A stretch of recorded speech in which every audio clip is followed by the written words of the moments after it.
ดูถือสามลางเล่นเดียวทุกคน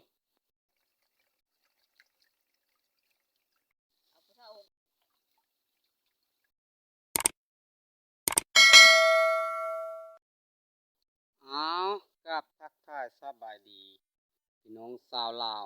สวัสดีพี่น้องชาวไทยหรือต่างประเทศก็ดีมื้อนี้ก็บ่มีหยังหลายทุกคนเลยสิพาทุกคนไปเลาะป่าก่อนสิฮอดดงฮอดบ่อนใส่เบ็ดกับไก่ทุกคนเอ้ยถือว่าหลายได้กับประมาณ10 โลได้ทุกคนย่างมาได้มื้อนี้ได้บ่ได้ขี่รถขี่เรือมาทุกคนเลยย่างโดยเฉพาะมื้อนี้ภาพบ่ชัดเจนปานใดทุกคนเลยถือว่าเกมฮอดโหเลยทุกคนเลยเกมฮอดบ่อนที่ใส่เบ็ดเลยฮอดละทุกคนเลยถือว่ามีแติกาเกมใช่เท่านั้นทุกคนเลยกับมีอย่างไรดอกถือว่าเริ่มต้นใส่ทุกคนเลยกับประมาณนี้ละใส่ระยามมาได้ทุกคนเลยประมาณนี้ได้กำลังเอาเฟซมาทุกคนเลยจะหันละใส่ก็ได้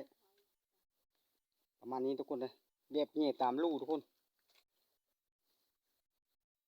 ถือว่าใส่แล้วก็ยามประมาณนี้ทุกคนเลยถือว่าไก่บ้านทุกคนเลยถือว่าเราลุ้นเราส้มทุกคนเลยประมาณนี้ถือว่าใช้เบ็ดก็ใช้เห็น2-3 ลางยังไม่ทันยามทุกคนเลยมาพบเขาเจ้ามาขุดกระปูกระแป้งทุกคนก็ประมาณนี้ละอยู่กลางดงกลางป่าทุกคนเลยเขาเจ้ากำลังกินข้าวง่ายทุกคนเอ้ยประมาณนี้กระปูเขาเจ้าก็ได้อย่างนี้ทุกคนเลยการหาอยู่หากินเขาเจ้าก็กำลังดังพื้นดังไผ่ลุกกุ๊กกูทุกคนเอ้ยประมาณนี้แหละ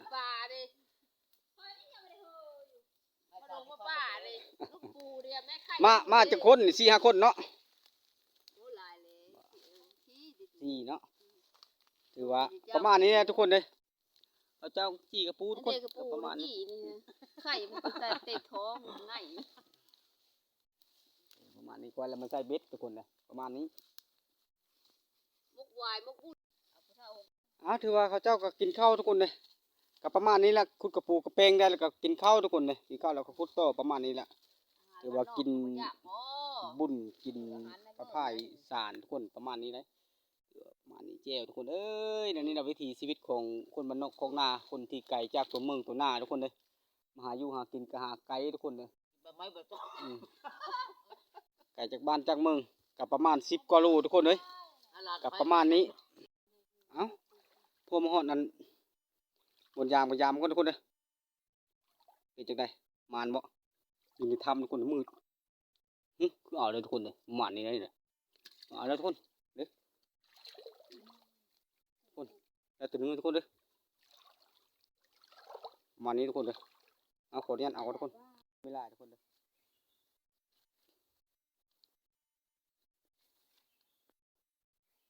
ถือว่ายาเมื่อหลังที่2ภรรยาคอยยามันทุกคนเลยเป็นจังได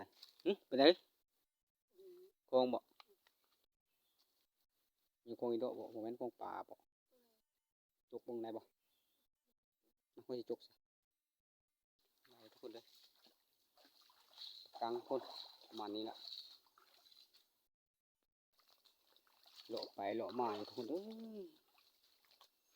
อย่างตัวไปเป็นอะไรหมาบ่ก็ได้ปลาตัวเดียวทุกคนเลยเบิ่งหลังตัวไปทุกคน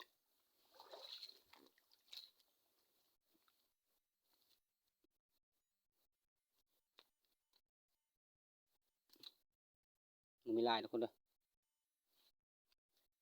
อยู่ร้อน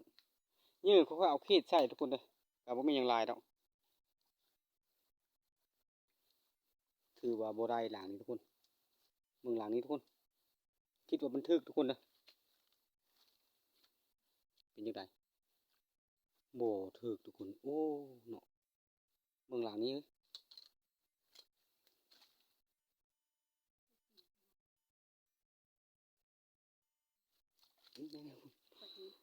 ปลาดุกน้อยทุกคนเลย ประมาณนี้ละ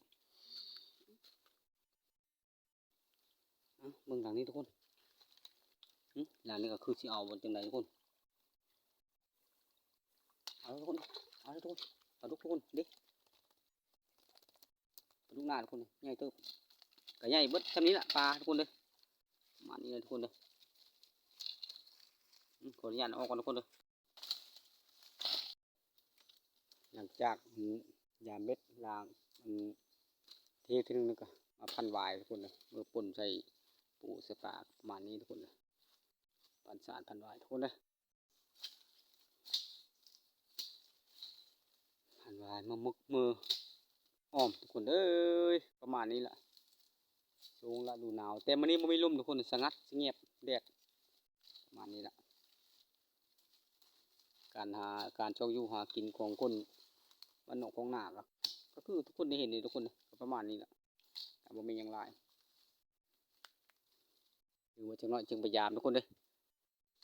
พยายามอีรอบนี้บ่ได้แล้วก็ทำแล้วทุกคนเลยถือว่าหลังจากนั้นภรรยาค่อยพันสารค่อยก็ลงมายามกันทุกคนเลยเย็ดคือจิถือบนอะไรจังไหนทุกคนเลยถือปากกลางน้อยทุกคนประมาณนี้ทุกคนเลยปากกลางน้อยประมาณนี้อย่าใส่เบ็ดงมทุกคนงมปลาภรรยาคอยดูทุกคนเลยนี่เราได้แล้วใส่ด้วยมือก็เป็นแล้วอันนี้ได้ดีทุกคนเลยเป็นน้อยทุกคนเลยประมาณนี้แหละ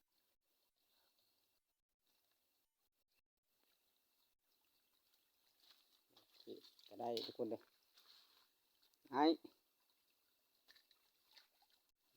ประมาณนี้ทุกคนเลยถือว่ายามเมืองบ้านนี้บ่ได้แล้วก็ถือว่าเสร็จกลับบ้านแล้วทุกคนเลยประมาณก็เลยจะสรุปทุกคนเลยตามมันนี้ถือว่าลางนี้ทุกคนบ่ไม่ไล่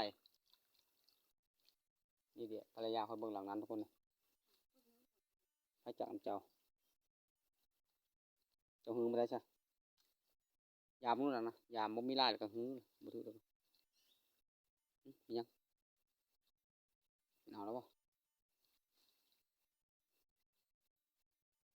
ถือว่ายามรับทราบเบิ่ง เฮ้ให้เพื่อนๆได้เห็นก่อนได้หลายปามได้ลาย กับประมาณนี้ทุกคนกับประมาณ1 2 3 4 5 6 7 8ตัวก็ขีดทุกคนเลยถือว่ายามท่านเบิดขันยามเบิดแล้วก็ได้ก็ค่อยสีลุ้นให้ทุกคนเห็นกันบ่ได้แล้วก็ออกไปจากในสวรรค์ทุกคนเลยยามมังกร